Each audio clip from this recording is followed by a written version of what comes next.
and welcome to the Game Theory Podcast. I'm your host, Sam Vicini. We're powered by CLNS Media. Today on the show, Mike Pina is going to join us from over at Vice Sports. We're going to go through some quick news and notes, talk about this weird-ass Allen Crabbe trade. I told Michael we were going to talk about this before the show, and he was like, the first word that came to his mind was bizarre. So we're just going to talk about why we think this is a weird-ass trade. Second, we're going to do kind of something different. It's an off-season thing for sure, but we're going to do head-to-head matchups of single players. Basically, who would you rather have for this season, or who would you rather have going forward? Like, which player would you rather have, in a team setting going forward? Sometimes we'll talk within the context of their contract. Sometimes it's just going to be who is going to be a more important player going forward in the context of the NBA. But before we get to that, let's introduce the guest. How's it going, Michael? Great, Sam. Thanks so much for having me. I was very excited to see that you are still with Vice Sports. That is tremendous news for everyone who likes good basketball content. So that is always important to know. Yes, thank you for that. The last few days have been very interesting, but yeah, I'm still alive, still kicking.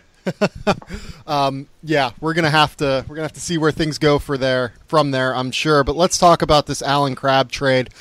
Allen Crabbe for Andrew Nicholson. It's just a 1-for-1 deal as far as I know, and I think as far as anyone knows so far.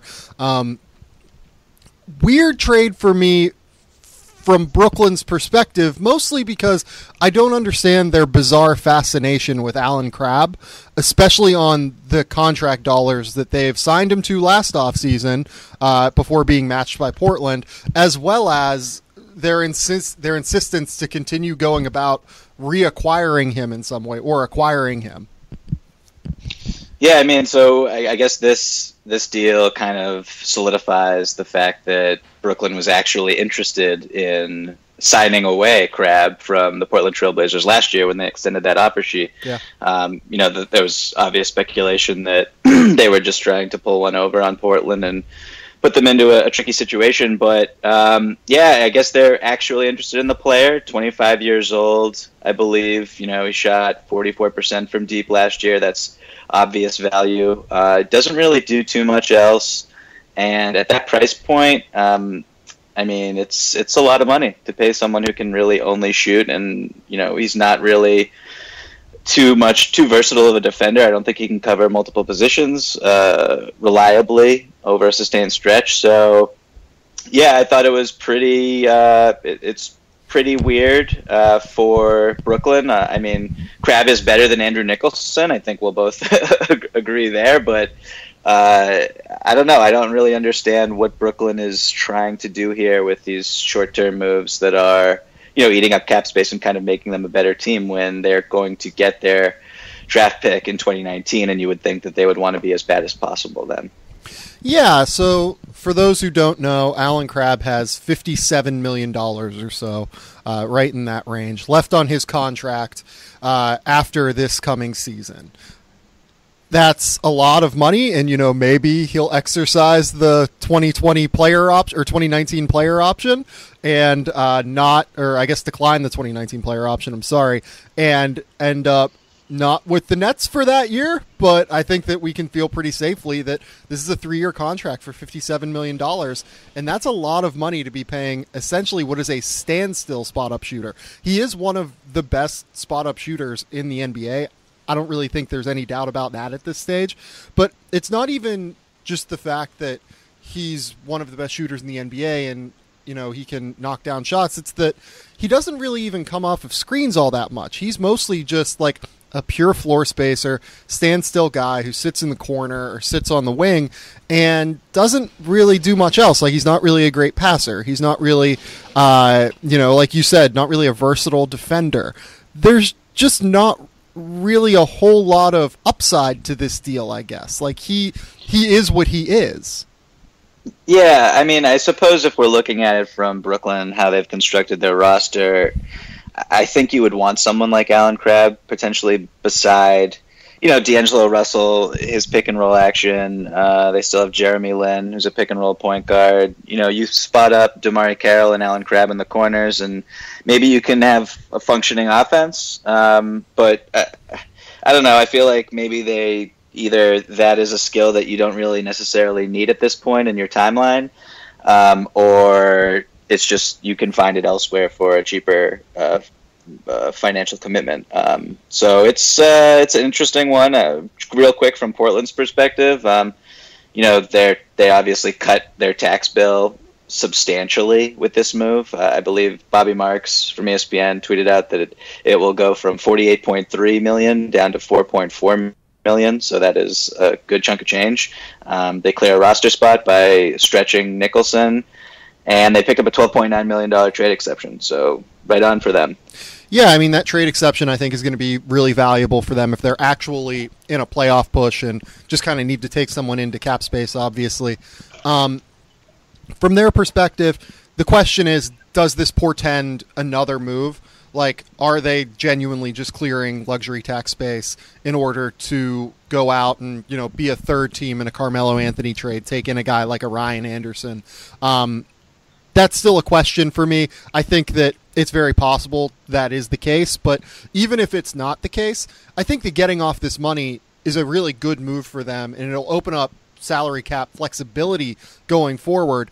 That's kind of really all there is to say about Portland, though. This is more interesting for me from Brooklyn because, so I saw some people yesterday say, and people I respect, really smart people like Nate Duncan and Tim Bontemps, kind of say that, from the Nets logic, they're essentially, paying Allen Crabbe $12 million for each of the next 3 years instead of, $18.5 million because of the offsetting salaries with Andrew Nicholson. Mm-hmm. I really don't like that logic at all. The opportunity cost of being able to make other moves, it's a lot easier to move a contract like Andrew Nicholson than it is to move a contract like Allen Crabbe. Allen Crabbe, as you mentioned, is a lot better of a player, and he ties up your space going forward long term. He ties up more space long term for the Brooklyn Nets. There's also the opportunity cost of, just this cap space. You could do another trade like the DeMarre Carroll and a first-round pick for Justin Hamilton that they did earlier, where they picked up another asset to take on someone else's salary cap flotsam.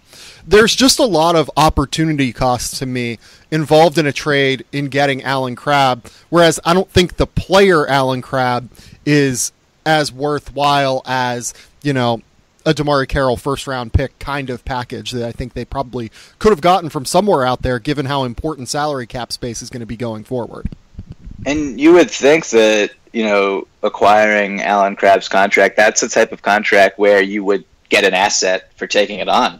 And so I'm kind of surprised that wasn't a part of this deal. And they must really value Crabbe's ability to improve in their system and, maybe potentially becoming a trade chip that they can utilize over the next couple of years, because maybe they just value him. The best explanation I have is that they value him more than I think many of the people that I've talked to, and just, looking at him play basketball. Me personally, I think that they value him more so than I do. Yeah, shout out the Cal connection. Sean Marks, obviously a former Cal Bear. Allen Crabbe, also a Cal Bear. It'd be funny to me if that just had anything to do with this at all. That's obviously 100% of the reason why this trade went down. Let's talk about a couple of other things really quickly here. Brandon Knight is going to be out for the year after suffering a torn ACL in his left knee. Can you remember a more just depressing career than what Brandon Knight has had beyond making $70 million? Yeah, so Brandon, depressing is one word to use for sure. Got dunked on by DeAndre Jordan, got broken by Kyrie in the rookie game. Generally has just been all kinds of sucky in Phoenix in that scheme, and now suffers a torn ACL. He's going to be remembered for a lot more shitty stuff than he's going to be remembered for good stuff. Yeah, I have a soft spot for Brandon just because, full disclosure, I spent a few months last year reporting a big piece on him that will potentially, hopefully, still see the light of day at some point in my life and his. So I've talked to dozens of people around him who've played with him, coached him, know him extremely well, and just by all accounts, he's just one of the better people in the league, one of the hardest workers in the NBA. And, we say that about everyone who makes it to the NBA almost, because to make it there, you have to have some type of work ethic. But he really stands out in a lot of people's eyes. So this was just a huge bummer. I know that Phoenix has been trying to move him for a while. There were rumors that they were trying to dump him on the Knicks as recently as last month, and I was personally hoping that would happen, just because it's clear that he needs a change of scenery, and I think Phoenix, in the direction that they're going, he just wasn't a great fit there. So it's just a big bummer for, I think, everyone involved. Yeah, I mean, for people who don't really remember him coming out of high school, he was this kid who had like a 4.5 grade point average coming out of high school in Florida, I believe, right? Yep. Was one of the top end recruits in the entire country. Considered, I believe, Harvard for a minute at least. Yale, actually. Yale, I'm sorry. Yes. Ultimately ended up going to Kentucky. I think, led them to the Final Four by beating Ohio State, so that was terrible. But, top 7 pick in the NBA draft, if I remember correctly as well. He's had a really snake-bitten career from there, though, and like Mike says, it kind of sucks that this has been the case. But, what can you do? Sometimes this stuff is going to happen. We don't really care about Tyler Ennis or Quinn Cook, do we? No, no, I really have no thoughts. My editor, who's a Lakers fan, sent me a quick text that was basically like, I'm expecting 5,000 words on this Ennis contract by tomorrow morning, but I have no thoughts whatsoever on it. Yeah, I will say I think someone should claim Quinn Cook. He got waived, and I think he's probably a backup point guard in the NBA. But beyond that, let's move on. We're going to do this game that I kind of said at the top with Mike.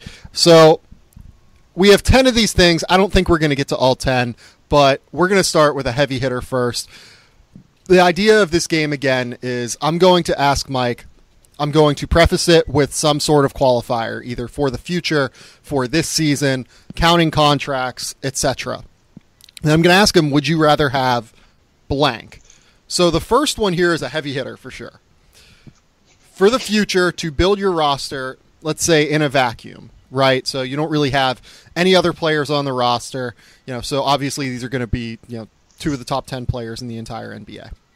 For the future, would you rather have Giannis Antetokounmpo or Kawhi Leonard on your roster?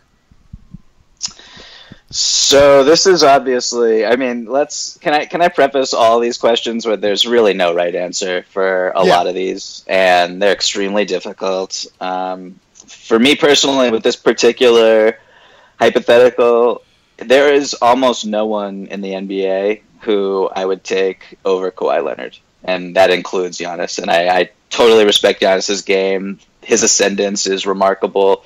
His ceiling is really non-existent. If he can figure out how to stretch defenses and hit pull-up threes at some point, then it's all over.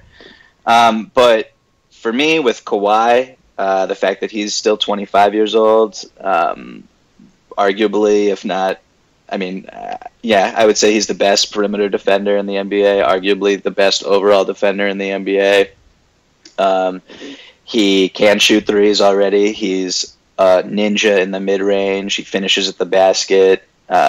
His playmaking ability seems to improve by the year. He gobbles up rebounds, anything close to him. He gets those big mitts on the ball. I just love everything about him, and we haven't even seen him, in a more modern stretch four role, which I believe is, where he should be playing most of his minutes, just because of how San Antonio is constructed. So I think that he could have had an even more impressive season than the one he just did and the one before that. So I love Kawhi. He would be my guy if I have to pick anyone in the NBA right now to start a team with. It would be him. I love Giannis too, and if you pick Giannis, I will not hold it against you at all. So you would take Kawhi over LeBron even? Yeah, yes, I would. Why would you take Kawhi over LeBron? That's a really that's an interesting one to me for sure. I think, well, first of all, I think the age difference is a big deal. I think Kawhi, I mean, that's really the beginning and the end of the argument. Yeah, LeBron is the best player in the world, I think. I don't think anyone would argue with that. And right.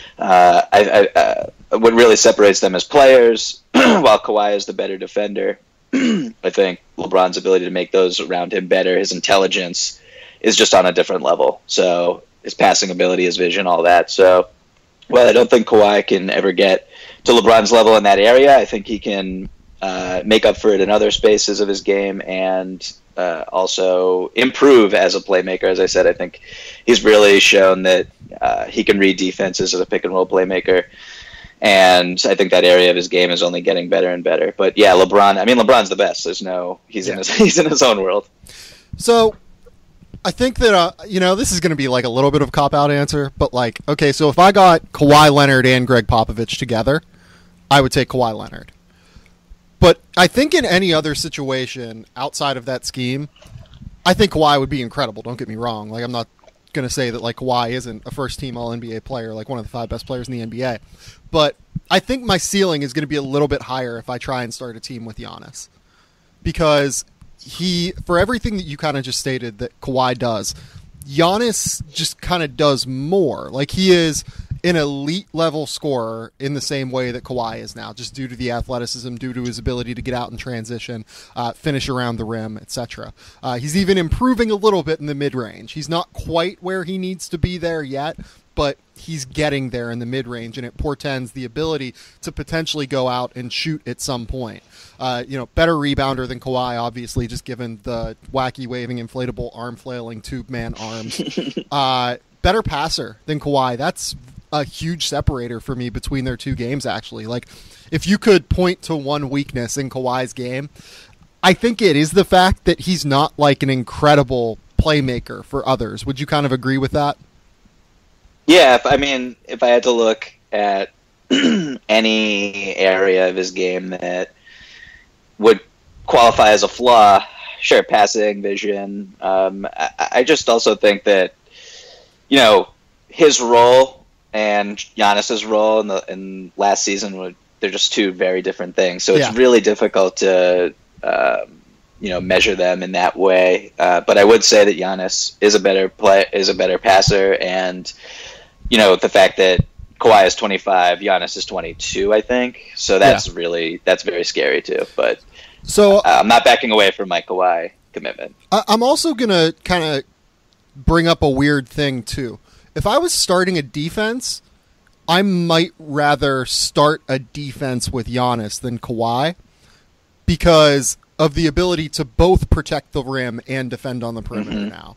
The fact that he is capable of now blocking 2 shots a game, as well as, getting into passing lanes and creating ridiculous transition opportunities. And he really does kind of lock down on the perimeter now. Like, I don't remember if he was actually named to the all-defense team, but whenever I did award voting on this podcast, he was on my second team all-defense. And again, being 3 years younger, he's only going to continue to learn. Like, defense tends to peak at like 25, 26 years old, as opposed to the 22-year-old age that Giannis is at right now. So I'm going to take Giannis here. Again, like you said, there's no right answer to Giannis versus Kawhi, but I'm going to take Giannis. No, that's fair, man. And yeah, I just looked it up. He was on the all-defensive team. Was he? Rim protection. That's a really good point by you. And he's one of the few handful of players who can legitimately cover any position in the league already. So, and if you put him also, he's played in that funky defensive system in Milwaukee. I feel like if the Milwaukee Bucks just embraced just like 100% switch heavy scheme, then, that's just, you're unlocking even more of his potential athletically and just his physical intangibles. So, that's a good point by you. You make a really good case. I will still never back down from my love for Kawhi Leonard. It's a good love to have. He's unbelievable. So the next one is going to be purely for just next season. Would you rather have John Wall or Chris Paul? Yeah, this was the first one I looked at when I was like, I could look at this question for 48 hours, and at, like the 49th hour, I would have a different answer for you. That's a tough one. I love John Wall, and there's still, I feel like, a segment of the basketball NBA observers who, I don't know, I feel like he's still a part of his game is underrated, or just his impact is underrated because of the inability, or maybe the relative to most of his colleagues, just his poor 3-point shooting, I think, is really what's holding him back in terms of his standing at the position. But he's a freak. His potential on the defensive end is obvious, even if he takes plays off more than he probably should. And, he's like athletically in the open floor, I don't think there's really anyone who can touch him. And it's like him and Russ. I thought during the playoffs last year that John Wall was a really good comparison as like an Eastern Conference Russell Westbrook, and it would be really interesting to see what Wall could do in a system where he literally had the ball. I mean, his usage is already pretty up there, but in a system where he did everything, I think his numbers would just like detonate. So he's great. Love John Wall. That said, if I could only have one season, I would stick with Paul, just because I feel like, as great of a half-court operator in the pick and roll as Wall is, Paul is the best that I've ever seen. He's still just a magician with the ball in his hands. He is the smartest, or one of the two. I'd say LeBron is probably the smartest player in the league. I think Chris Paul's right up there. His IQ is off the charts, and he seems to be improving just as a shot maker. And his efficiency, last year he had the most efficient season of his career as a scorer, and I believe he was number one in real plus minus. He does not take plays off on the defensive end still, even though I think he's 31 or 32 years old. So it would probably be Paul, and I know that he can't average as many minutes as Wall can, and would not have the same type of athletic presence. But I would probably take Wall. I mean, sorry, I'd probably take Chris Paul, and I think the 3-point shooting and his ability to also play off the ball and space the floor is a huge factor as well. Yeah, this was one where I was like, man, did I just like screw myself here as well as Pina for like putting this on the board? Yeah, I think these two guys are both really underappreciated, to be honest. They have certain parts of their skill set that kind of go unnoticed. Like John Wall actually has really improved, I think, as a jump shooter, especially in the mid-range. Even going back to three, like, if you leave him open now, he's going to hurt you a little, like occasionally now. Obviously that's better than just letting him get into the teeth of the defense, and you're still happy when he takes that shot in all likelihood. But at the same time, like, he's at least developed the ability to hurt you a little bit from back there, and that's a really important differentiating factor to his game. Chris Paul, on the other hand, I think is really underrated as a scorer now. You brought up the shooting. He is one of 4 players over the last, I think, 10 years to have multiple seasons of like over 40% shooting on like over 300 attempts in a season.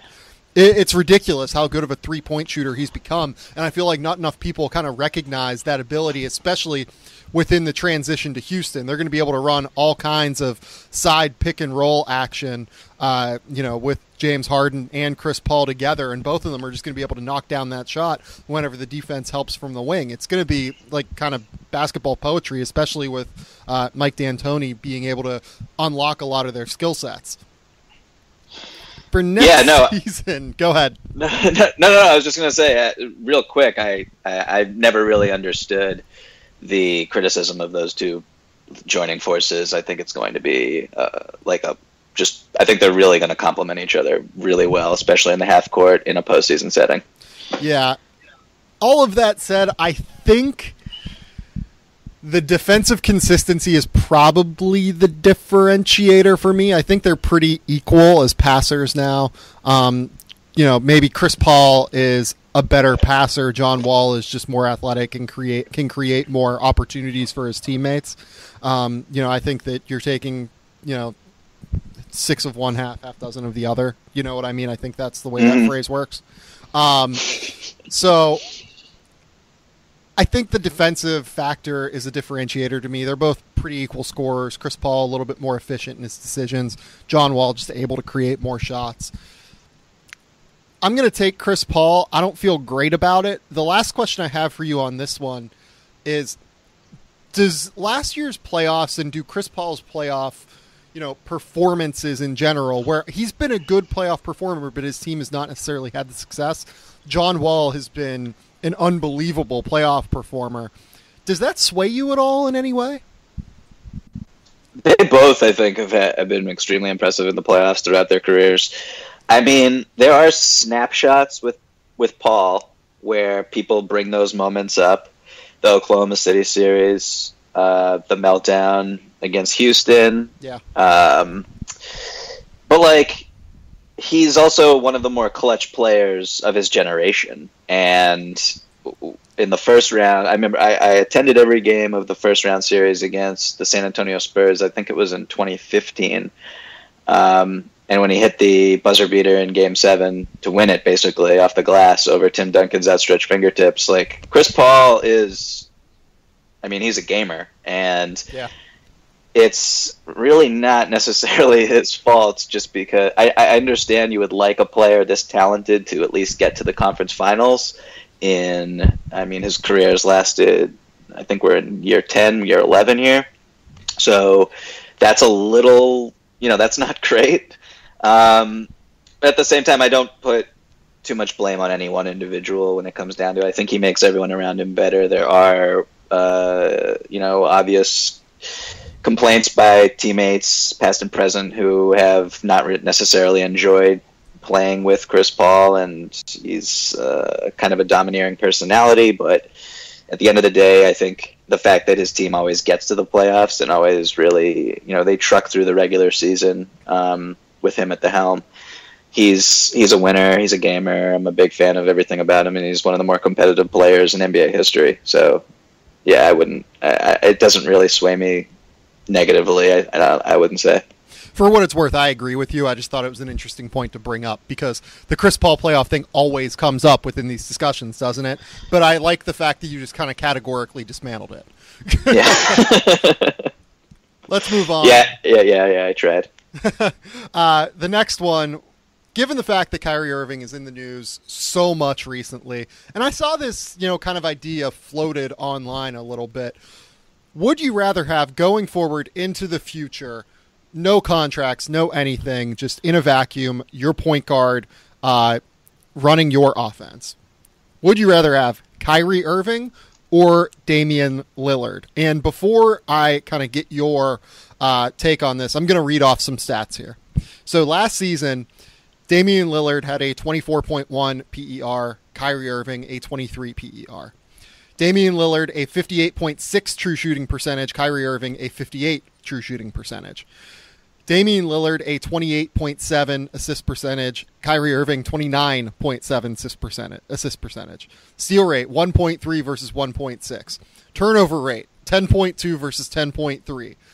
Usage percentage 31.5 versus 30.8. Across the board, in terms of their advanced numbers, they are essentially equals. Which guy would you rather have going forward? So, this is another really fun one. I think we'll start with LeBron James and the fact that it's really difficult to evaluate Kyrie, in my opinion. with LeBron as his teammate, because Damian Lillard, as great as CJ McCollum has been over the past couple seasons, I mean, Damian Lillard has been the face of the Portland Trailblazers franchise and the best player there for a little while now. He's their first option. He's their go-to guy.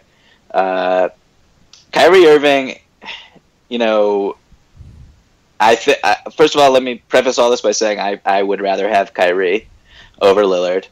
I do think that LeBron has made his life a lot easier, but you can also make the argument that LeBron restricts and limits kind of what he can be as a playmaker, as someone who just his I feel like with even more opportunities, we could see a real explosion of some of the more basic raw numbers that kind of could change people's perception of his ability as a number one option. But, you know, Lillard has not really had the opportunity to shine on a stage as bright as Kyrie, but just the fact that Kyrie has come through time and time again on those stages really we know that he can do it. And that kind of is what puts him over the top, as unfair as that is to Lillard, and the fact that he's in a totally different situation.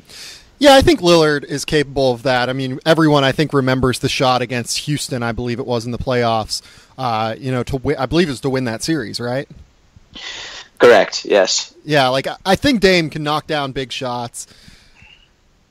Does durability kind of weigh into this at all? So Kyrie Irving obviously has had his fair share of injury issues over the years. Damian Lillard, first 3 seasons in the NBA, played 82 games. Last 2 seasons has missed 7 games in each, so missed 14 games in essentially 5 years of his career. That's really, really good. Kyrie, has missed 14 games. I would venture in 4 years of his career probably, right? Like something like that. In 2016, in 2013, and in 2012. He missed at least 14 games, missed 10 games last year as well. Does durability weigh in at all? I think durability matters, and while we're at it, like, age should matter too. So Lillard is a lot older than I think a lot of people think. He's already just turned 27 years old.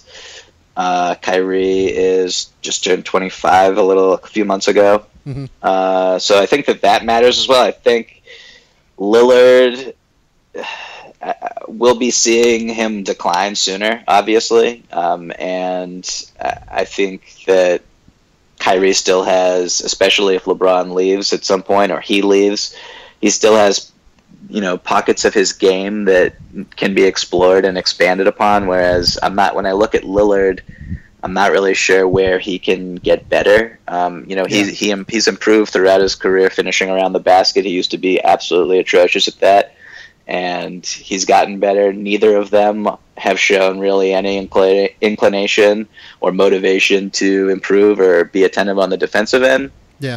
I don't know. I would say that in terms of his ability to stay on the court, Lillard should get points here, because it's kind of remarkable. I think he led the entire league in minutes played as a rookie or a sophomore. Something like that, yeah. Yeah, so that's kind of absurd, given his responsibilities. But I would still say just Kyrie's a tough dude. We saw in the Eastern Conference Finals when it looked like he badly rolled his ankle in Game 4, I believe it was, against the Celtics. And just kind of came back or Game 3, I think it was, and just kind of took over the game and just does ridiculous things that no one else can do. He's one of the best finishers in league history. So this is an impossible question, I think. I've always been like, up until this year, when I watched them a little bit more than I typically do, I'd always been a little bit lower on Lillard than I think was deserved, given his game. I always did believe that, the finishing around the rim was something of an issue. Never really bought into him being much of a playmaker, despite the, 6 assists a game or whatever. That guy just competes, man. Like, I kind of feel like I think there's a chance that Kyrie does take that next leap if he goes somewhere else, if he goes to like a situation a la Houston, getting James Harden. I think there is a chance that he takes that next leap just like Harden did. I also think that there's a chance that, Kyrie takes a bit of a drop if he goes somewhere else. With Lillard, like, I think that guy would just work anywhere. Like, he's just unbelievable to me.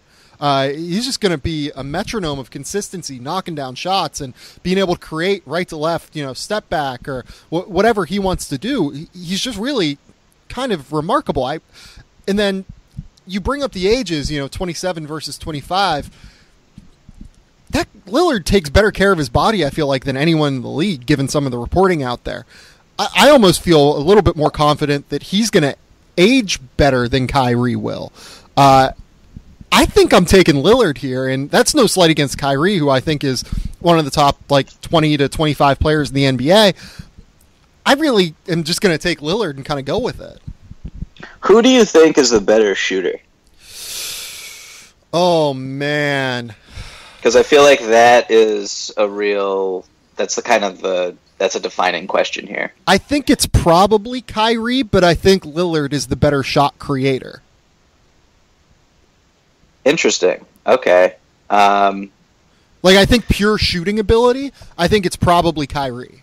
But I think that Lillard is more capable of creating shots from all three levels on the floor. Kyrie gets all of the incredible notation for the ability to finish around the rim, and it's well-deserved. But Lillard is so capable of, he can get that three-point step-back shot at any time and knock it down at a 35-36% clip, Yeah, for sure. I mean, we're splitting hairs here. It's like both of them are like just supreme off the dribble shot takers and makers, and I feel like with Kyrie, it's almost like there is no defense for him sometimes, whereas with Lillard, we'll see teams just trap and force him to get off the ball. Yeah. And I feel like you can't even do that with Kyrie just because his handle is at a different level. He's so shifty. It's a good point. And I think a little bit of that might just be, he has supreme spacing around him, and it's when we're comparing all these players, like the context of how we've watched them play, it depends so much on their system and their teammates and all the personnel. But just the fact that over the past couple of years, we've seen Kyrie dominate on a team with guys who are kind of built to complement LeBron, which means everybody can shoot threes at an extremely high clip, then that's really benefited Kyrie's development as well, or just his overall production, his ability to be efficient. But we're really splitting hairs when it comes down to who's a better shooter. I think if you asked like 10 really smart people, you'd get 5 and 5. Yeah, I agree with this. Let's move on. Let's get into some of these other ones. For the future, I have two very young 7-foot. I don't know if the one guy's 7 foot now that I think about it, but he's pretty damn close. Eastern Europeans here. For the future, would you rather have Kristaps Porzingis or Nikola Jokic? Jesus. This one's actually a little bit easier to me for what it's worth. Oh, okay. I would say if I'm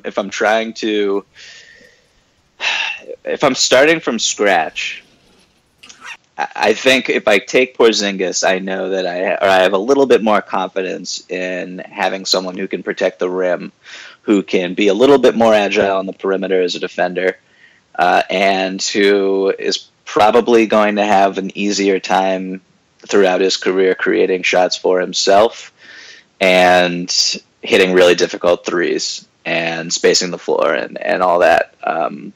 But with Jokic, I think there's a drop off defensively, although he'll improve. There's only so much better he can be on that end, but I think he'll improve from what we saw this past season, where it was really his first experience with the load that he had in the NBA.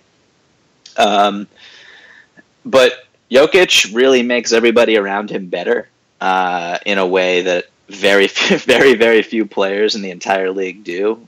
He just adds value to guys who can cut off him when he's standing at the elbow and finish at the basket. So I'm really torn here. For the past 2 years, I've kind of leaned more, I should say the past year, I've leaned Jokic over Porzingis, even though I think Porzingis is probably the more hyped prospect. I would go Jokic though if I had to start a team, even though I'm really a little worried about the fact that he has to play all these minutes and my defense might be a train wreck. Oh wow, we're very different on this. This is going to be fun. I kind of thought that this might happen though, because Jokic is one of the more divisive players in the league, right? Yeah, very, very close statistically, obviously. PER and advanced numbers favor Jokic. Per game numbers and defensive numbers are going to favor Porzingis. For me, I think the defensive end is kind of the key separating factor between the two. Porzingis is just one of the best rim protectors in the league already. You know what I mean? Like the fact that he can do that at 21, and it's not really a surprise given the fact that he's 7'3" and has a 7'6", 7'7" wingspan. But the fact that he has translated that into unbelievable defensive acumen at the rim already is very impressive to me. And I know that like he still has some problems out in space for sure, but Jokic has similar problems and doesn't provide that same modicum of rim protection. Both. I would say that they're both actually a little bit overrated as shooters right now. Wouldn't you agree?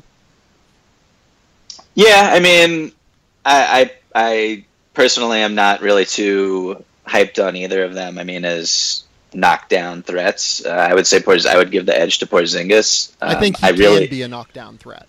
Yes, I agree. I think my favorite thing to watch is the Jokic pump fake that is just hilarious and amazing, and I want to watch replays of it over and over again before I go to bed every night. But I would say they're probably a little bit overrated in that department. The thing with talking about defense with Porzingis, it's like I agree that the rim protection numbers are really impressive and all that. It's not all on him, but New York's defense was not anything special when he was on the floor last year, and I know that it's really silly to just take a defensive rating number, attribute it to a player, and say that he's the cause of it. But I don't know. I feel like if I was going to select Porzingis for defensive reasons, he would have to be kind of like a Joel Embiid type of prospect on that end, and he's not really there, and I don't think he's strong enough to play the five over lengthy stretches. So that's why I'd probably lean towards Jokic, even though Porzingis is a superior defensive player and a superior defensive prospect. But I totally get what you're saying, and I understand your argument. Yeah, I think that for me it comes down to body development, right?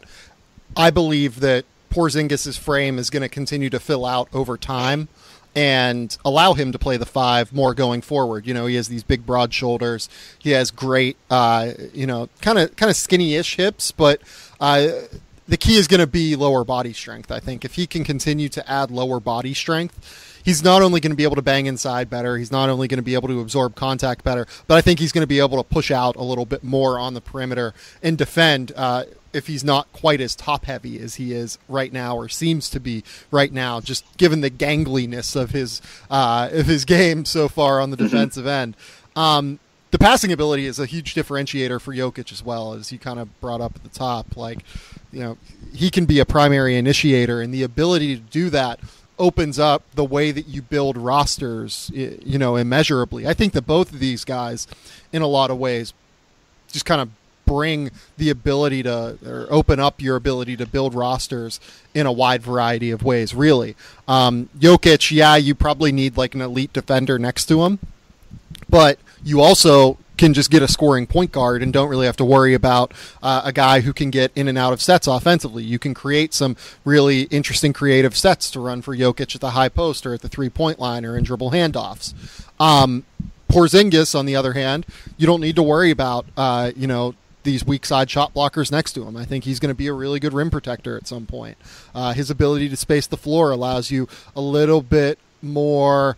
you kind of need shooting from every position now, but, it allows you to have maybe, an elite wing defender like an Andre Robertson on your team in a way that Oklahoma City sometimes struggles to have him on the floor.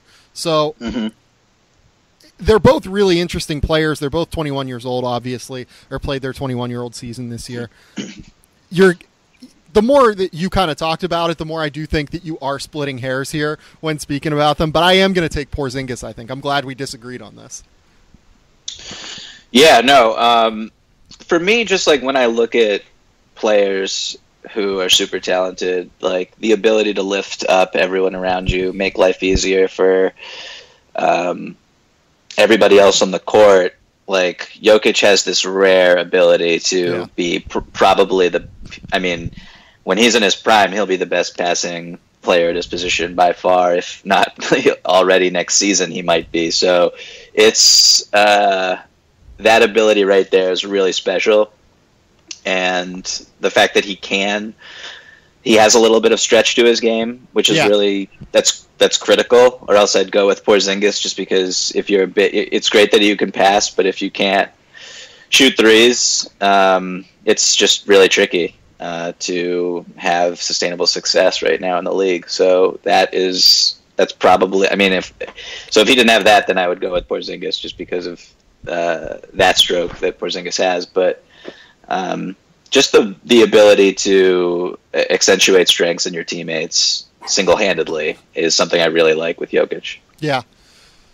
Let's move on. Let's talk about a couple of other younger players real quick. We're going to move down the list here. A couple guys, we'll do this one a little bit shorter, but a couple guys that, as rookies, saw playoff success this year. Thon Maker against Jaylen Brown. Thon Maker was theoretically overdrafted at number 10 and then proved his worth throughout the course of the season. Jaylen Brown, some people kind of thought he was overdrafted at number 3, but I had him at number 5 on my board. I felt it was a realistic pick for them going into the draft. Very similar per 36 numbers. Like I said, both pieces on playoff contenders this year and very real rotation pieces on those teams. So that's an important, differentiating factor for them against other rookies, I believe. Which one of those two guys are you going to take? So before, when I said that I wouldn't pick anyone over Kawhi Leonard, Jaylen Brown is up there for me.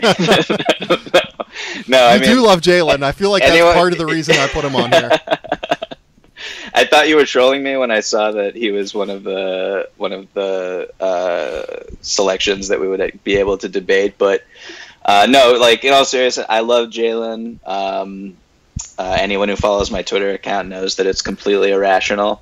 He's a Jaylen Brown fan account.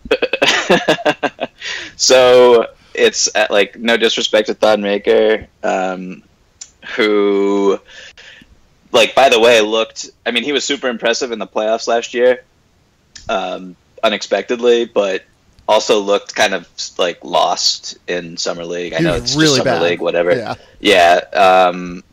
So who knows what he was trying to figure out or what parts of his game he was trying to tinker with, but he looked really bad in Summer League. Not that means too much or anything at all. Jaylen,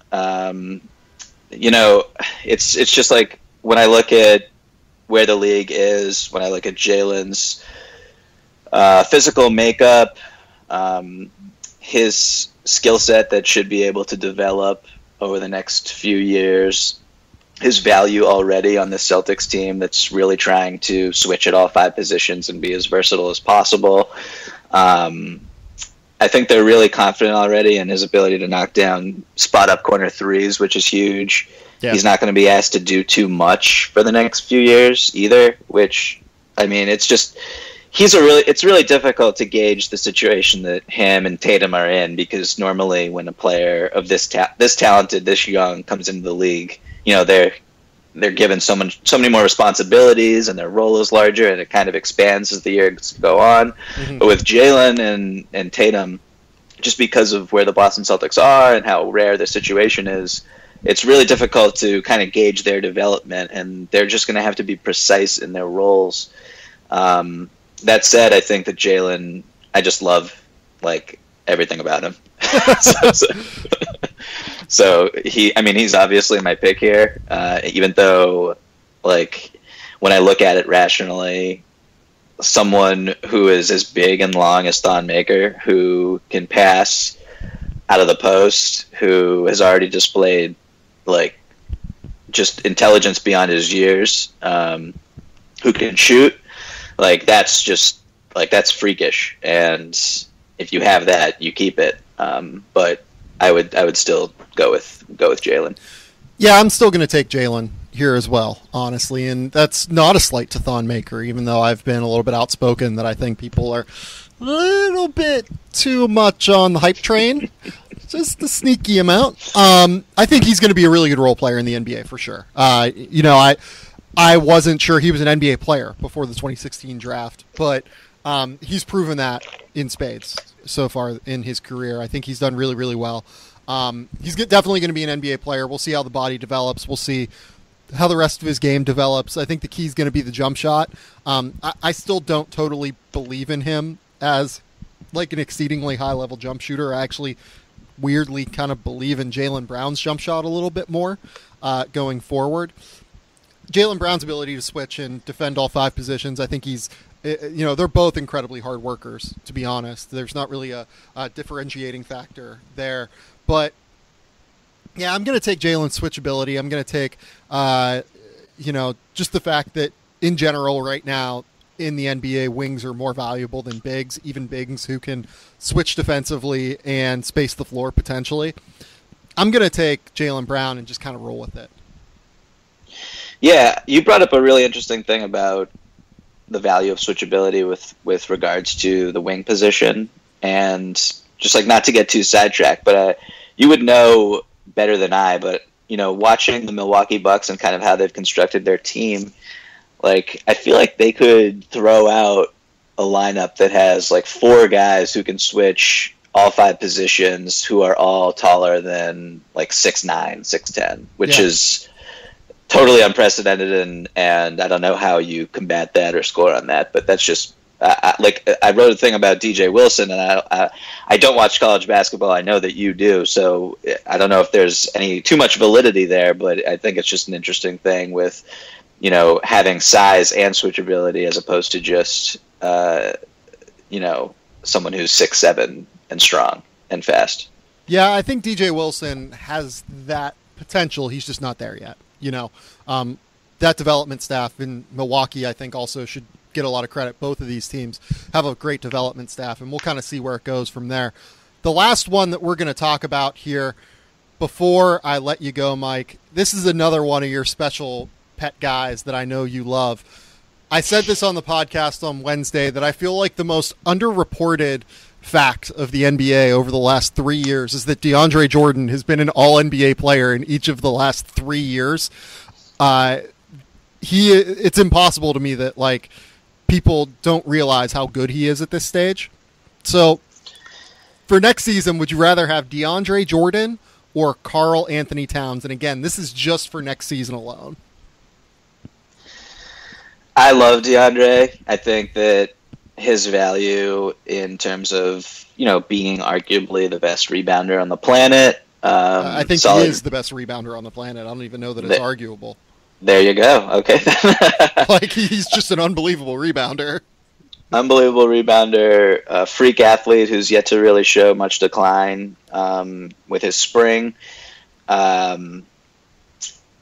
Solid rim protector, someone who's improved his intelligence and his communication on the defensive end as an anchor for those the Clippers the past few years. He's huge, and his value is irreplaceable to what they've tried to do over the past couple seasons. But when I compare him to someone like Towns, who is already like a freak bucket getter, and one of the better offensive players at his position, it's really like the dichotomy here is really interesting just because they're entirely different players. It's exactly the same position. Like DeAndre Jordan is, for me, the biggest weapon in pick and roll among big men in the entire NBA. He's just so big and so long. He creates such a wide catch radius that it's impossible to miss him rolling toward the rim, and he can just. No one can actually jump as high as he can. No one can get as high as he can. So it's kind of impossible to stop him on rolls. And that creates its own set of gravity almost. And whenever you combine it with the defensive ability that he has, where I know that, the underlying numbers over previous years, not so much the last 2 years, were questionable for DeAndre. you see what players say around the league about him. He is a genuine deterrent inside as a rim protector, and he is capable of switching out defensively and doing a lot of really difficult things, making himself just such a deterrent out there. It's really remarkable. I think this basically depends on how you want to build your team for next year almost. Yeah, when I look at DeAndre, I mean, I think I agree with you that he's one of the better roll men in the league, one of the better lob threats. It'll be interesting to see how effective he is without Chris Paul for the first time, really, in like 4 or 5 years. He's going to make Milos a lot of money. Well, yeah, I was about to bring up Milos, who is a big signing for them because they need someone who can throw those lobs consistently. So that's interesting. I think that, there's obvious other limitations there offensively with his inability to get his own points and the inability to develop really any fluidity on the offensive end beyond,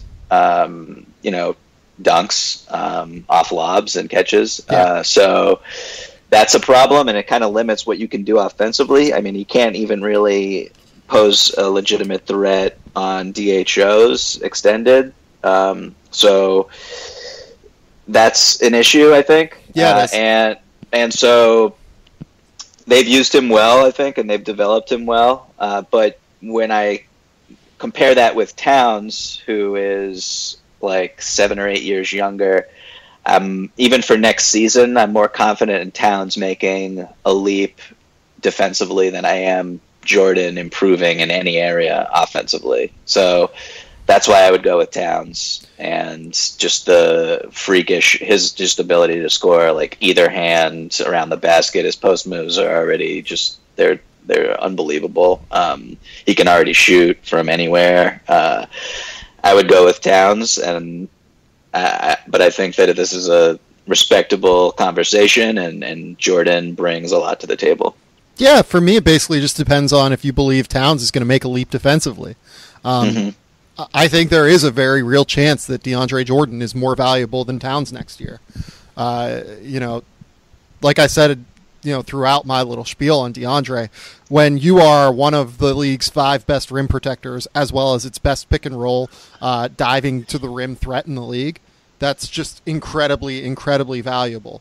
As well as being the best rebounder in the NBA and clearing the glass in the way that he does. I am going to bet on Karl Towns under Tom Thibodeau getting there defensively. I just kind of am. And then when you combine the fact that he is already just this unbelievable shot creator, he's one of the best post threats in the NBA, can knock down 3-pointers at a 37% clip on over or nearly 300 attempts last season at 7 feet tall with like a 7'4" wingspan. That seems impossible to me. A lot of what Karl Towns does seems impossible to me, and that's before we even get to like the passing ability, which is unbelievable. And he is like probably one of the 10 best rebounders in all of the NBA already. And he's it's so hard to evaluate his defense because it was objectively bad last year, but you can kind of see that he's getting it like a slowly but surely, like the wheels are turning a little bit. The wheels are turning, but the things are moving a little bit too fast for him, right? Like, that's kind of what it seems like to me. And if the game slows down for him a little bit, I think that he can get to the point where he is the elite level defender that we all kind of hope that he can be, and that he showed the ability to potentially be in college.